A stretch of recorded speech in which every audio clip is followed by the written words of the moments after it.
What's up, YouTube? It's a Duel Factor once again with another video, and this time it's going to be a deck profile, something I've been messing around with since the release of Code of the Duelist. Over in OCG land, they were playing a deck called Invoked True Draco Spellbook. This was after their ban list when Zoo got absolutely destroyed, and so did True Draco, but this is what they kind of came up with. It's just like any other degenerate +1 deck where it just outgrinds your opponent, and those are types of decks I actually like kind of playing, so I've been playing it, and I really like my build. It might be subject to change, but for now I wanted to show you what I've been playing, so on to the deck profile. So I play 2 Alistair. It is the best normal summon in the deck. It gets you Invocation every turn, and it can recycle itself, so it's an inherent +1 every turn. Only 2 though, you don't want to have 3 because too many in hand clogs really bad, and you can search it with the field spell. So there's that. And that's it for the Invoked Monsters in the main deck. For the True Draco cards, we play 3 Dynamite Knights, 1 Majesty Maiden, and 1 Masterpiece. I think this is the best ratio to play with the cards. This is the best one in the deck by far. You want to see it in every opening hand. You want it on the field at all times as it start generating trap cards.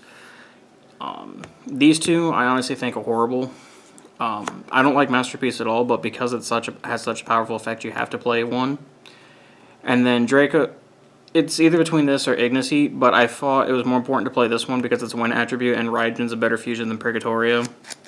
Plus, it's another way to get the Masterpiece out of your deck, so that's why I went ahead and went with her. I might switch this out for Ignis Heat just because True Draco mirror matches are more prevalent. But for now, I wouldn't change the ratio of True Draco monsters. I think the 5's perfect. So there's those. And then for the Spellbook monsters, you only play 1. You just play the 1 Spellbook Magician of Prophecy. It's just there to search secrets, and secrets to search Spellbook of Knowledge, so you get your draw 2. More than 1 is too much in this deck, because you don't want to conflict with your normal summons, and it's just literally there for utility, but I like it when I'm going to keep it that way. And then the main reason I like this build over the Demise versions of True Draco is because you can actually play hand traps. So I'm playing 3 Ghost Ogre and 3 Ash. This card's phenomenal in the True Draco mirror match, or anything that plays True Draco. Plus it's a light that lets you make Mechaba. Another reason I like playing this deck is you actually can use the extra deck and you actually have a utility monster in the extra deck you want to play. Ash, it's terrible against Zoo, but it's really good against True Draco.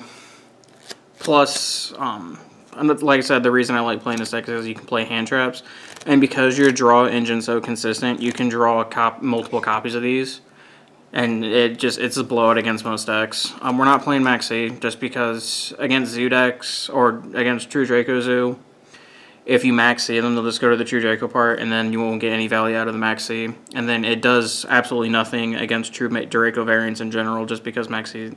Plus, the format's slowed down enough to where I think these are just enough, especially with your draw engine, because you're going to see them. So that's it for now. Like I said, it could change depending on how the format is, but you never know. And then that's it for the monsters. On to the spells. We play 4 field spells total. We play 3 Dragonic Diagram. It searches all your True Draco stuff. 1 Magical Meltdown. This is solely here just to search Alistair because we play 3 Terraforming. But yeah, that's the only reason that's in there, and this searches all your True Draco cards. This is honestly second best spell card in the deck. Best spell card in the deck, Spellbook of Knowledge.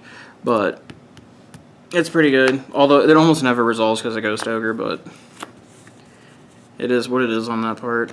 The 3 Terraforming to get to the aforementioned field spells. Like I said, we still have this card at 3, so the utility in this deck is a lot better. It's not like OCG lane where they only have, I think it's 2 copies of Terraform or 1 copy, I can't remember. They only have 1 Dragonic Diagram, so their builds play 3 Meltdown and 1 Diagram, but since we have the 3 Diagram still, it's the complete flip-flop on this side, because we have 3 of this. 2 Invocation. I would honestly play 1, but I am playing Pot of Desires, so I don't want to be left without something to search off Alistair, and I don't want to be cut off from my extra deck, so we play the 2 out of necessity. For the True Draco spell cards, I play 3 Heritage and 2 Disciple. Heritage is easily the best one, especially in the mirror match. It's Super Rejuve, and we know how powerful Super Rejuve is. And this is Pot of Avarice. They both give you additional tribute summons, so we go ahead and play it in. But this card's not as good to open as this one, so that's why we're playing two. And these are all searchable too. And you can recycle this one with this one. Like, yeah, they all have a lot of effects, but this is the perfect ratio for the spell cards. And then we play 3 Spellbook of Knowledge and then 2 Spellbook of Secrets. So if you look at the Spellbook part of this deck, it's a pyramid scheme where you go 1 Blue Boy, 2 Spellbook of Secrets, and 3 Spellbook of Knowledge. This, to me, is the best card in the deck. For those of you who don't know what it does, you send a face-up spellcaster on your side of the field to the graveyard. So you can do Alistair, or you can do Spellbook Magician of Prophecy, or you can discard a Spellbook card in your hand to the graveyard and draw 2 cards. So it's Destiny Draw. The reason we play this at 3, even though it's a hard once per turn, is you can activate multiples of these in a game because you have a recurring spellcaster every turn in the form of Alistair. And honestly, I think this is what makes this version of True Draco better than the not Invoke, but the Demise build altogether, because you can play this. It's a consistent draw engine. It's searchable Pot of Greed, and it gives you the ability to still play hand traps in your deck. So, and for the Spellbook cards, I think that the 1 Magician, the 2 Secrets, and the 3 Knowledge is the perfect way to go. And then for the spell cards, to round up the spells, I play 2 Pot of Desires. Card says draw 2, it's a +1. You don't want to play 3. It's not like Spellbook of Knowledge where you get a free plus every turn. Like, yeah, I can understand the reasoning behind 3, but I just feel like 2 is enough. Honestly, I might end up bumping 3 because you kind of want to see it and you're hoping to have at the same time. Like, I don't want to, so. Plus, when you have searchable Pot of Greed, you don't want to, like, clog it too bad, so. And then for the traps, I play 5. We play 3 True Kings per turn, and then 2 Apocalypse. In one of the videos you were watching me play where I was playing against a Keen Plan, the Demise version of this deck, I was playing Waterfall of Dragon Souls. But since then, I don't think that card's very good right now, especially since we have 3 Diagram, unlike the OCG builds that don't, so that's why they're playing it. I feel like this is the best trap card because it revives your monsters. This one's actually really good too. The board-wide half is really, really relevant. But right now, I think this is the correct ratio to play with these cards. So that's it. That's the main deck. It's 40 cards. On to the extra. Honestly, the only thing you really do make in this extra is Mechaba, and the rest of it's fluff. And the nice thing about it is this deck doesn't need the extra deck, but because you're playing the Invoked, it just makes the deck better because now you have utility monsters to go with your actual True Draco cards. So we'll go to the extra deck. 2 cards are always on top of it for me. And then for the Invoke stuff, I play 3 Mechaba.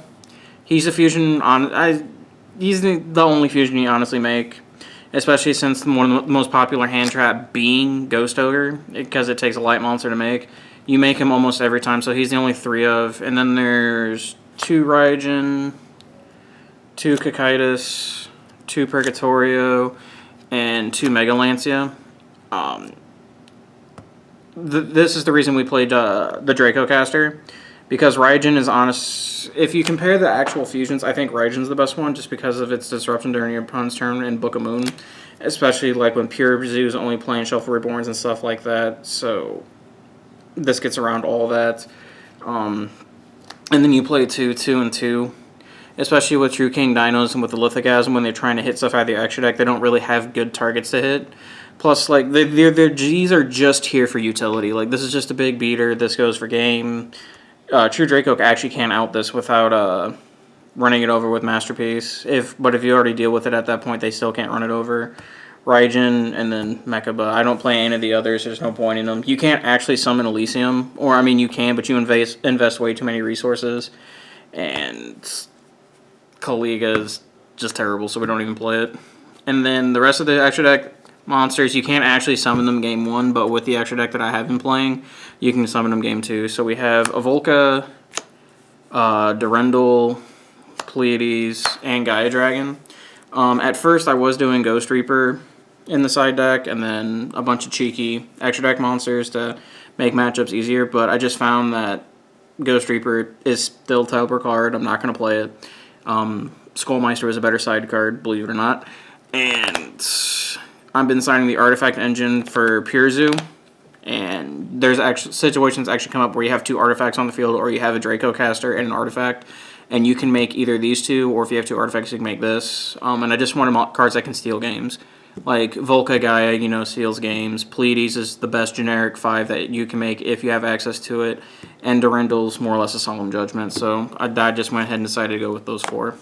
And that was my Invoked True Draco Spellbook deck profile for you boys. Always remember to like, comment, subscribe.